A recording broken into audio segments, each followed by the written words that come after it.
ವೀಕ್ಷಕರೇ, ಪ್ರತಿಯೊಬ್ಬರ ಜೀವನದಲ್ಲೂ ಸಾಮಾನ್ಯ ಬಯಕೆ ಅಥವಾ ಕನಸುಗಳಿರುತ್ತವೆ. ನಾವೊಂದು ಸೈಟ್ ತಗೊಳ್ಬೇಕು, ಆದಷ್ಟು ಬೇಗ ಮನೆ ಕಟ್ಟಿಸಬೇಕು. ಹಾಗಿದ್ರೆ ನೀವು ಒಮ್ಮೆ ಮಂಡ್ಯ ಜಿಲ್ಲೆಯ ಕೆಆರ್ ಪೇಟೆ ತಾಲೂಕಿನ ಭೂವರಸ್ವಾಮಿ ದೇವಸ್ಥಾನಕ್ಕೆ ಭೇಟಿ ನೀಡಿ. ಈ ದೇವಸ್ಥಾನಕ್ಕೆ ಸರಿಸುಮಾರು 2500 ವರ್ಷದ ಇತಿಹಾಸವಿದೆ ಎಂದು ಕೇಳಲ್ಪಟ್ಟಿದೆ. ಸಂಪೂರ್ಣ ಮಾಹಿತಿಗಾಗಿ ಈ ವಿಡಿಯೋನ ಸ್ಕಿಪ್ ಮಾಡದೆ ನೋಡಿ. ಹೆಚ್ಚಿನ ವಿಡಿಯೋಗಾಗಿ ನಮ್ಮ ಚಾನಲ್ ಸಬ್ಸ್ಕ್ರೈಬ್ ಮಾಡಿ, ಹಾಗೆ ಲೈಕ್ ಮಾಡಿ, ಶೇರ್ ಮಾಡಿ. ಇಲ್ಲಿನ ಅರ್ಚಕರು ಮತ್ತು ಸ್ಥಳೀಯರು ಏನ್ ಹೇಳಿದ್ದಾರೆ ಎಂದು ಬನ್ನಿ ನೋಡೋಣ. ನೋಡಿ, ಶನಿವಾರ ಭಾನುವಾರ ಮತ್ತೆ ಗವರ್ಮೆಂಟ್ ಹಾಲಿಡೇಸ್ ನಲ್ಲಿ ಜನಗಳು ತುಂಬಾ ಸೇರ್ತಾರೆ. ಯಾಕೆಂದ್ರೆ ಅವ್ರಿಗೆ ವರ್ಕಿಂಗ್ ಡೇಸ್ ಎಲ್ಲ ಫ್ರೀ ಆಗಿರ್ತಾರೆ. ಹಂಗಾಗಿ ವೀಕೆಂಡ್ ಅಲ್ಲಿ ತುಂಬಾ ಜನ ಬರ್ತಾರೆ. ಹಂಗಾಗಿ ಎಲ್ಲರೂ ಪೂಜೆಗೆ ಜಾಸ್ತಿ ಜನ ಆಗಿರ್ತಾರೆ. ಹಂಗಾಗಿ ಮೃತ್ತಿಕಾ ಪೂಜೆ ಪ್ರತಿ ದಿವಸ ಇರುತ್ತೆ. ಅಂದ್ರೆ ಶನಿವಾರ ಭಾನುವಾರ ಜನ ಜಾಸ್ತಿ ಎಲ್ಲಾ ಕಡೆಯಿಂದಲೂ ಬರ್ತಾರೆ. ಹೌದು, ಮೃತ್ತಿಕಾ ಪೂಜೆ ವಿಶೇಷ ಇಲ್ಲಿ ಕ್ಷೇತ್ರದಲ್ಲಿ.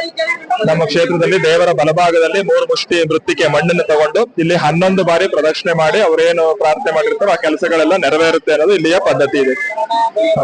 ಇವತ್ತು ಅಂದಾಜಲ್ಲಿ ಎಷ್ಟು ಜನ ಸೇರಿರ್ತಾರೆ ಸರ್? ಅಂದಾಜು ಒಂದು 5 ರಿಂದ 10 ಸಾವಿರ ಜನ ಬಂದಿರ್ತಾರೆ. ರೆಗ್ಯುಲರ್ ಎಷ್ಟು ಜನ ಬರ್ತಾರೆ? ರೆಗ್ಯುಲರ್ 1 ರಿಂದ 2 ಸಾವಿರ ಬರ್ತಾರೆ. ಇಲ್ಲಿ ಬಂದ್ರೆ ಒಂದು ಆಚಾರ ಇದೆ, ಇಟ್ಟಿಗೆ ತಗೊಂಡೋಗಿ ಇಲ್ಲಿ ಪೂಜೆ ಮಾಸ್ಟರ್ ತಗೊಂಡೋದ್ರೆ ಮನೆ ಕಟ್ತಾರೆ ಅಂತ. ಮಣ್ಣು ತಗೊಂಡೋದ್ರೆ ಭೂಮಿದು ಸಮಸ್ಯೆ ಏನಾದ್ರೂ ಇದ್ರೆ ಬಗೆಹರಿಯುತ್ತೆ. ಭೂಮಿ ಸಮಸ್ಯೆ ಏನಾದ್ರೂ ಇದ್ರೆ ಬಗೆಹರಿಯುತ್ತೆ. ಹಾಗೇನೆ ಭೂಮಿದ ಏನಾದ್ರೂ ಬರೋದು ಈ ತರ ಏನಾದ್ರೂ ಇದ್ರೆ ಎಲ್ಲ ಸಮಸ್ಯೆನೂ ಬಗೆಹರಿತದೆ ಅನ್ನೋದು ನಂಬಿಕೆ. ಅದೇ ರೀತಿ ಆಗಿದೆ. ಇದು ಸುಮಾರು ಶತಮಾನಗಳ ಹಿಂದೆಯಿಂದನೂ ಪ್ರತಿಷ್ಠಾಪನೆ ಆಗಿರೋದು. ಕೆಲವು ದಿವಸ ದೇವಸ್ಥಾನ ಮುಚ್ಚಿದ್ರು, ಮತ್ತೆ ಈಗ ಒಂದು 10 ವರ್ಷದ ಮುಂಚೆ ಇದನ್ನ ಮತ್ತೆ ಓಪನ್ ಮಾಡಿದ್ದಾರೆ. ಇದು ಬೇರೆ ಕಡೆ ಎಲ್ಲರೂ ಇದೆಯಾ? ಮತ್ತೆ ಇಲ್ಲ, ಇದೊಂದೇ ಇರೋದು. ಇದು ಸತ್ಯ ಇದೆ. ಅಂದ್ರೆ ಡೈಲಿ ಪೂಜೆ ಇರುತ್ತಾ? ಹೌದು, ಡೈಲಿ ಪೂಜೆ ಇರುತ್ತೆ.